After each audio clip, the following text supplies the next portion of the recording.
Welcome to Disney This Day. I'm Egon Bonkers.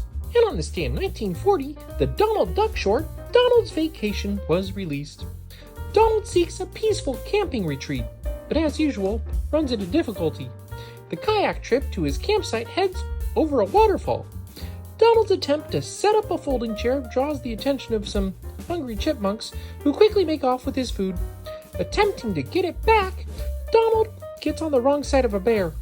This early version of Chip and Dale would inspire their own cartoon in 1947, but Donald's Vacation was released 85 years ago today. Have you seen this one? Do you remember it? Do you love it? I sure do. Anyway, have a magical day.